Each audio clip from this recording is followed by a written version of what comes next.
그런 말이 있습니다. 사람들은 자신들의 운명을 구하고자 발부둥 치지만 결국 자신의 운명을 확인하는 데 거친다. 이 엄연한 사실 앞에 모든 인생들은 무릎을 꿇습니다.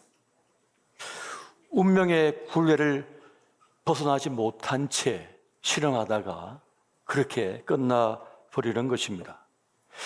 지난날의 가오, 죄와 허물, 실패, 실수들, 상처들, 그 어둠에서 벗어나지 못한 채 그렇게 마무리되고 있는 안타까움을 우리가 볼 때가 많습니다. 하지만 하나님의 사람들은 다릅니다. 하나님의 사람들에게는 하나님의 구원의 역사가 함께하고 있기 때문입니다. 진리 되신 그 하나님을 믿는 자에게는 결코 헛됨이 없습니다. 진리는 모든 속박에서 벗어나 자유롭게 할 것이기 때문입니다. 예수 그리스도께서 이렇게 말씀하셨습니다. 진리를 알지니 진리가 너희를 자유롭게 하리라. 진리는 무엇입니까? 진리는 열쇠입니다. 누구도 열 수 없는 그 강철문을 여는 열쇠가 진리가 됩니다. 누구도 끊어낼 수 없었던 그 사슬을 단번에 끊어버리는 것이 진리입니다. 그 진리 되신 주님께서 우리와 함께 하심을 믿으시기 바랍니다. 하나님의 강력한 힘이 인간의 운명을 바꾸는 겁니다. 우리를 압도하는 힘, 우리의 지혜와 지식, 경험, 합리, 이성을 초월하여 강력한 힘, 그 힘으로서 하나님은 역사를 바꾸시고 인생을 바꾸시며 구원을 이루어내신다는 것입니다. 저주를 축복으로 바꿔버리십니다. 절망을 희망으로 바꿔버리십니다. 또한 실패를 실패로 끝나지 않게 하시고 성공으로 바꿔내십니다. 사망을 생명으로 바꿔내시고 영원한 생명을 선물로 주십니다. 우리 앞에 당도한 악이라도 선으로 바꿔내시는 강력한 힘이 하나님께 있음을 믿으시기 바랍니다. 그 힘을 가진 분이 진리이신 하나님이시라는 것입니다.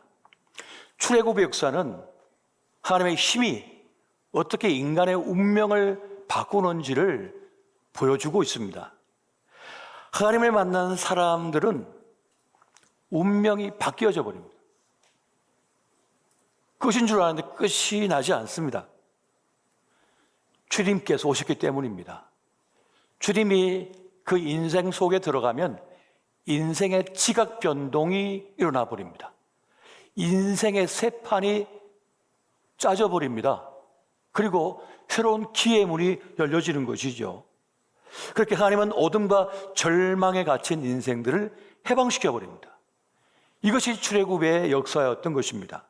저주와 원한과 그리고 상처에 갇힌 인생들을 치유해버리는 거예요.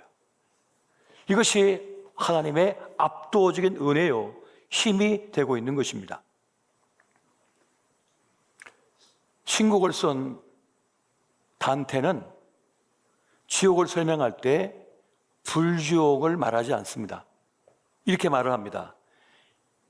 이곳에 오는 자들이여 희망을 버려라. 지옥은 희망이 없는 곳이라는 겁니다. 기대가 없는 곳이라는 거예요. 어떤 상상력을 발휘할 수 없는 것이 지옥이라는 것입니다. 애굽에서 히브리인들은 지옥을 살았습니다. 어떤 기대도, 어떤 희망도 품을 수가 없었으니까요. 애굽 사람들은 애굽에서 천국을 살았지만 히브리인들은 그곳에서 노예로 살며 지옥을 살았습니다. 하나님은 이 지옥 같은 애굽에서 그 히브리 백성들을 탈출시켰습니다. 출애굽하여 가나안으로, 자유민이 되어서 가나안으로 이끌어 가졌습니다. 이것이 바로 출애굽의 역사가 되고 있는 것입니다. 하나님의 위대한 일을 위해서 하나님께서는 일하실 때 일꾼을 세우십니다. 사람을 통하여 일하십니다. 하나님의 최고 전략은 언제든지 사람이기 때문에 그러합니다. 모세는 하나님의 최고 전략이었습니다. 그래서 모세를 애굽으로 보냈던 것입니다. 모세는 말합니다. 주님, 저는 입이 둔한 자입니다. 말을 할 줄 모릅니다. 그 200만 명이 넘는 사람들 제가 어떻게 다 설득해서 끌고 가겠습니까? 그때 하나님께서 말씀합니다. 네 형 아론이 있지 않냐? 그런 말을 잘한다. 그가 너를 대신하여 말할 것이고 그는 너를 하나님처럼 여기며 따를 것이다. 거절하는 모세를 기어이 애굽으로 보내버리십니다. 하나님은 모세의 면면과 모세의 쓸모를 아셨기 때문입니다. 그렇게 모세는 하나님의 일꾼으로 부름받아 애굽에 들어갔습니다. 하나님은 어떤 일을 행하실 때 늘 일꾼을 세우십니다. 그것이 하나님께서 하시는 방법이었어요. 왜냐? 일꾼이 세워지면 일은 저절로 되거든요. 일꾼이 없으면 일이 안 되지만 일꾼이 있으면 일이 저절로 돼버려요. 그래서 예수님께서 그런 말씀을 하시는 겁니다. 추수할 일꾼을 보내달라고 기도하라. 일꾼이 있으면 일이 될 것을 아셨기 때문입니다. 하나님의 계획이 있습니다. 하나님의 뜻하심이 있습니다. 하나님의 비전이 있습니다. 그러면 일꾼을 부르십니다. 근데 그 부르심에 응답하는 이들이 나타납니다. 준비된 사람이 나타나는 거예요.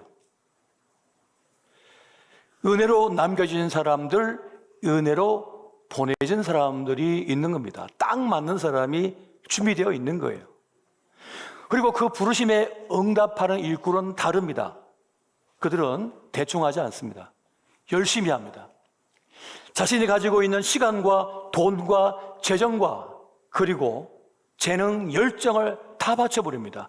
심지어는 자기의 목숨까지 바쳐버립니다. 모세는 누구보다 신실한 하나님의 일꾼이었습니다. 충성스러운 사람이었습니다. 게으르지 않습니다. 패션, 열정이 있어요. 그리고 유능한 사람이었습니다. 실력 있는 사람이었습니다. 강력한 리더십을 가지고 있습니다. 그리고 많은 백성이 그를 지지하고 따랐습니다. 출애굽기 18장 13절을 보니까 이튿날에 모세가 백성을 재판하느라고 앉았고 백성은 아침부터 저녁까지 모세의 곁에 섰는지라. 사람들이 찾고 또 찾아 그에게 묻고 그의 말에 순종했습니다. 하지만 모세는 강력했지만 완벽하진 않았습니다. 모세의 장인 이드로가 이것을 살펴봤습니다. 그리고 조언을 합니다. 여러분, 출애굽기 18장 17절에서 22절까지 말씀 우리 같이 한번 보겠습니다. 자, 시작. 모세의 장인이 그에게 이르되 내가 아는 것이 옳지 못하도다. 너와 또 너와 함께한 이 백성이 필경 기력이 쇠하리니 이 일이 내게 너무 중함이라. 내가 혼자 할 수 없느니라. 이제 내 말을 들으라. 내가 내게 방침을 가르치리니 하나님이 너와 함께 계실지로다. 너는 하나님 앞에서 그 백성을 위하여 그 사건들을 하나님께 가져오며 그들에게 율례와 법도를 가르쳐서 마땅히 갈 길과 할 일을 그들에게 보이고 너는 또 온 백성 가운데서 능력 있는 사람들 곧 하나님을 두려워하며 진실하며 불의한 이익을 미워하는 자를 살펴서 백성 위에 세워 천부장과 백부장과 50부장과 10부장을 삼아 그들이 때를 따라 백성을 재판하게 하라. 큰 일은 모두 내게 가져갈 것이요 작은 일은 모두 그들이 스스로 재판할 것이니 그리하면 그들이 너와 함께 담당할 것인즉 일이 내게 쉬우리라. 아멘. 모세장이 이드로의 조언을 정리하면 이렇습니다. 첫째, 모든 문제를 하나님께 가져가라. 주님께 가져가야 된다는 거예요. 둘째, 백성들에게 하나님의 법, 율례, 율법, 하나님 법과 식을 가르치라 라고 말합니다. 세 번째, 일꾼을 세워 위임하고 분담하여 팀으로 일하라 라고 조언을 해주고 있습니다. 이 일이 너무 중하기 때문에 너의 체력으로 그리고 너의 열정으로만은, 경험으로만은, 지식으로만은 이걸 다 감당할 수가 없다. 함께 그 일을 분담하여 하고 위임해 주라는 그런 지혜를 들려주고 있는 것입니다. 위임과 분담은 매우 지혜로운 방법입니다. 또한 성경적인 리더십이 됩니다. 하지만 무조건 위임과 분담이 선한 것은 아닙니다. 왜냐하면 위임할 것이 있고 위임하지 못할 것이기 때문에 그러합니다. 분담할 것이 있고 분담하지 못할 것이기 때문에 그러한 것입니다. 위임하고 분담한다고 해도 하나님은 모세에게 최종적인 책임을 지도록 하셨기 때문입니다. 위임하고 분담했는데 그걸 감당할 또 책임질 능력도 없다면 그에게도 공동체에게도 재앙이 될 것이기 때문에 큰 일은 모세가 처리하고 작은 일들은 위임하고 분담해 주어야 된다라고 말하고 있는 겁니다. 여러분, 큰 수술을 경험도 없는 인턴이나 레지던트에게 맡길 수 있겠어요? 맡겨도 큰일 납니다. 재앙이 될 것이기 때문에. 그래서 분담할 것, 위임할 것이 한계가 있다는 것을 말해주고 있는 것이죠. 그래서 그를 돕기 위하여 팀이 필요하다는 겁니다. 그래서 지지하고 함께 해줄 이들이 있어야 되는 거죠. 그래서 하나님께서는 모세에게 70명의 장로를 세우게 했고, 또 오늘 본문의 말씀처럼 1000부장, 100부장, 50부장, 10부장을 세워서 그 공동체를 함께 섬기도록 위임과 분담을 하도록 했던 것을 우리가 보게 되는 겁니다. 많은 일을 효과적으로 감당할 수 있거든요. 그 무거운 짐을 함께 들고 달릴 수 있기 때문에 그러합니다. 그리고 시너지 효과가 있는 거죠. 시너지 효과가 있는 거예요. 그런데 중요한 것, 이 팀을 이룰 때 정말 중요한 건 뭐냐? 그 하나됨을 지켜낼 수 있느냐는 겁니다. 평안에 매는 줄로 성령이 하나되게 하신 것을 힘써 지키라 라고 말씀합니다. 하나됨을 잃어버리면 오합지졸이 되거든요. 선장의 말은 어떻게 됩니까? 배가 산으로 갑니다. 엉뚱한 데가 있는 거예요. 그래서 그 구심점이 되는 정점에 있는 리더를 중심으로 하여서 이 팀워크가 제대로 갖춰져 있어야 된다는 거죠. 결속이 되어 있어야 된다는 것입니다. 그러니까 리더는 인도할 능력이 있어야 되고 팔로워는 따를 능력이 있어야 되는 것입니다. 근데 여러분, 이 성경에서 가르치고 있는 위임과 분담의 이유가 뭘까요? 본질에 집중하기 위해서입니다. 초대교회를 보면 집사들을 세울 때 그 이유를 설명합니다. 사도들이 온갖 일들을 다 감당하느라고 제대로 일을 못하는 겁니다. 그래서 뭐라 합니까? 말씀과 기도에 전무하도록 하기 위하여 일꾼을 세운다고 말씀합니다. 그래서 일꾼을 세우는 거예요. 본질에 집중하도록 하기 위해서입니다. 여러분, 광야에 들어선 이 출애굽 공동체는 어디를 향하고 있습니까? 가나안이죠. 가나안을 향하여 가고 있는 겁니다. 그런데 여러분, 광야를 거쳐야 됩니다. 목마름의 광야, 양식 없음의 광야,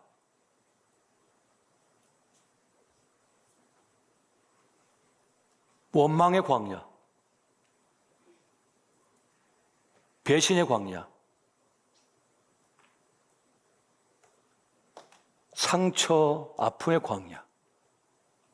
어떤 이들은 큰 아픔, 슬픔의 웅덩이에 빠져 있습니다.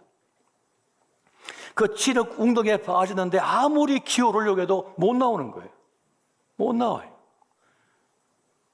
좀 올라오다가 주저앉고, 좀 올라오다가 주저앉고, 나올 수가 없어요. 그 광야에 빠져 있습니다. 그래서 계속 멘도입니다. 1년, 2년, 10년, 20년. 젊음이 다 가요. 못 빠져나와요. 그 광야에 빠져 있습니다. 하나님의 일꾼은 누구냐?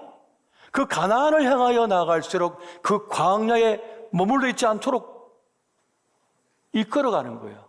함께 붙잡고 동행하는 거예요. 이렇게 세워서 덜쳐업고 부축해서 나아가게 하는 거예요. 앞으로. 그게 묶이지 않도록, 물 없음의 광야에서, 목마름의 광야에서 끝나지 않도록 끌고 가는 거예요. 양식 없음의 광야에 묶여서 무너지지 않도록 끌고 가는 거예요. 지난 과거의 실패에 묶여서 거기에 머물지 않도록 그래서 끄집어내는 거예요. 그 일을 하도록 하나님의 일꾼이 필요하다는 것입니다. 지금 우리는 광야의 길을 걷고 있음을 여러분 기억하시기 바랍니다. 우리 지금 광야를 걷고 있는 겁니다. 광야 길을 가고 있는 것입니다. 그렇게 그 일을 하기 위한 하나님의 일꾼의 자격은 어떠한 것입니까? 4가지로 알려주고 있습니다. 백성을 잘 섬기고 이끌 능력과 지혜를 가진 사람, 그리고 하나님을 두려워할 줄 아는 사람. 어떤 이들은 사람은 두려워합니다. 자기 편판이 무너진 건 두려워합니다. 그런데 하나님을 두려워할 줄 몰라요. 하나님을 두려워할 줄 아는 자가 진짜 아는 자이거든요. 교만하지 않고 신앙적 양심과 경외심을 가진 책임감이 있는 사람, 성품이 곱고 진실하여 거짓이 없고 공정하여 불의한 이익을 미워하는 사람.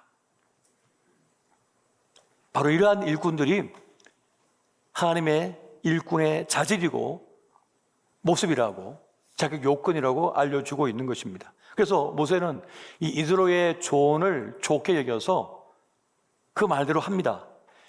출애굽기 18장 25절 26절 한번 읽어보겠습니다. 시작. 모세가 이스라엘 무리 중에서 능력 있는 사람들을 택하여 그들을 백성의 우두머리 곧 천부장과 백부장과 50부장과 10부장을 삼음해 그들이 때를 따라 백성을 재판하되 어려운 일은 모세에게 가져오고 모든 작은 일은 스스로 재판하더라. 여기서 중요한 것은 뭡니까? 그 무리 중에서 능력 있는 사람들을 택했다는 겁니다. 모세가 보고 택하여 세웠다는 거예요. 그 기준은 뭡니까? 어떤 능력입니까? 따를 수 있는 능력, 순종할 수 있는 능력을 가진 사람, 하나님을 두려워할 수 아는 그 마음을 가진 사람, 섬김의 능력을 가진 사람, 진실하고 불의한 이익을 미워하는 사람. 사실 사람을 얼마든지 조종당할 수 있습니다. 이용당할 수도 있고 얼마든지 사람을 가지고 놀 수도 있습니다. 돈으로도 여러 가지 것들을 가지고. 그런데 그 중심에 하나님이 있는 사람은 그래서 넘어가지 않아요. 그 양심이 끼어있기 때문에. 하나님을 모신 사람은 그 양심이 가만히 있질 못해요. 잘못된 것을 용납하지 않아요. 그 기둥이, 믿음의 기둥이 던들이 서 있기 때문에 흔들리지 않는 거예요. 벨라스트, 그 배의 무게 중심이 딱 잡혀 있으니까 아무리 파도가 쳐도 조금 흔들릴지언정 뒤집어지지 않거든요. 그 벨라스트가 있기 때문에 그럽니다. 무게 중심이 아래에 있기 때문에. 그것처럼 기둥이 제대로 서 있는 사람은 아무리 흔들고 조종하려고 해도 안 속아요. 안 넘어가. 하나님을 모시기 때문입니다. 이것을 가진 사람이에요. 이것을 볼 때 하나님의 일꾼의 자질은 세상의 자질과 다릅니다. 세상에 탁월한 사람들과 다른다는 것이. 세상은 학부를 봅니다. 재능을 봅니다. 그 가진 재물을 봅니다. 그걸 중요하게 여깁니다. 그런데 하나님께서 보시는 실력은 다른 거예요. 능력은 다른 것입니다. 마음의 중심을 중요하게 보는 거예요. 사무엘 선지자가 사울 왕 다음에 세울 이스라엘의 왕을 위하여 이새의 집에 찾아갑니다. 딱 갔더니 장자 엘리압이 나타났어요. 엘리압은 모든 조건을 갖춘 사람입니다. 남자답게 덩치가 크고 완력이 있고 얼굴도 잘생기고 목소리도 좋고 리더십도 있고 모든 걸 다 갖췄어요. 그런데 하나님께서는 사무엘 선지자에게 말합니다. 내가 그를 버렸다. 사람들은 사람이 외모를 보지만 나 하나님은 사람의 중심을 보신다고 말씀합니다. 그리고 막내둥이 다윗을, 소년 다윗을 기름 붓게 해요. 그런 내 마음에 합한 자라고 말씀하는 거죠. 그렇게 하나님께서는 그 사람 속에 있는 걸 보시는 분이라는 거예요. 외적인 조건만 화려하다고 해서 하나님의 짐을 질 수 없다는 겁니다. 무너져 버린다는 거예요. 하나님 앞에서와 또 사람들 앞에서 자기 자신 앞에서 이 신실함이 없으면 그 무게를 감당할 수 없다는 거예요. 하나님의 일은 그런 것입니다. 교회 일은 그런 것입니다. 세상 일은 어떤 수확을 거둬야죠. 어떤 수입을 거둬내야 됩니다. 그게 목적입니다. 현대, 삼성, 롯데 모든 기업들은 목적이 뭐예요? 수익을 거두는 거예요. 수익이 안 낮으면 필요 없다는 거예요. 근데 교회는 세상 논리와 다른 겁니다. 손해보는 구조예요. 말도 안 돼요. 말도 안 되는 구조로 교회는 구성되어져 있고 체계가 갖춰져 있고 운영되어지고 있습니다. 여러분이 사업가이신 분도 계실 거고 지금 어느 분야의 전문 분야의 탑에 있는 분도 계실 겁니다. 그리고 어떤 한 분야에 평생을 바친 분들도 계실 것입니다. 교회는 그런 수익 구조를 낼 수 있는 구조가 아니에요. 어떻게 보면 바보 같은 짓을 하고 있는 거예요. 계속 벌어서 퍼주거든요. 실력 있고 힘 있고 능력 있고 잘나고 뛰어나면 거두고 뒤처지고 힘없고 내악하고 그러면 버리거든요. 그래야 되거든요. 근데 교회는 거꾸로 하고 있어요. 교회는 거꾸로 하고 있어요. 그런데도 지금까지 교회는 살아남았고 이 세상을 비추는 등불이 되고 있고 이 세상을 존재하게 하는 이유가 되고 있습니다. 놀라운 일이 아닐 수가 없는 거예요. 신실함이 중요한 것입니다. 이 신실함, 진정성, 진실인 거죠. 이것이 가장 중요한 자질이라는 것입니다. 여러분, 우리는 하나님의 일꾼임을 기억하시기 바랍니다. 우리 하나님의 일꾼으로 부름을 받았습니다. 광야 길은 쉽지가 않습니다. 이 광야 길은 쉬운 길이 아니에요, 절대로.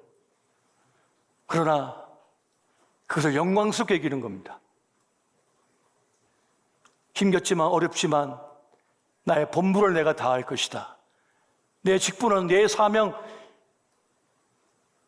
나에게 주신 그 의무를 내가 다할 것이다. 임무를 완수할 것이다. 하는 마음으로 살아내는 거죠. 이것을 살아낼 때 여러분 내 삶의 보람과 기쁨과 영광을 맛보게 됩니다. 우리가 잃어버린 것은 바로 이것이에요. 여러분 직분의 영광스러움을 회복하시기 바랍니다. 하나님의 일꾼답게 살아가시기 바랍니다. 지금 비록 이 땅을 버타며 살아가고 있지만 우리의 신분은 뭡니까? 우리의 본분은 뭡니까? 하나님의 나라에 속한 사람들이라는 거예요.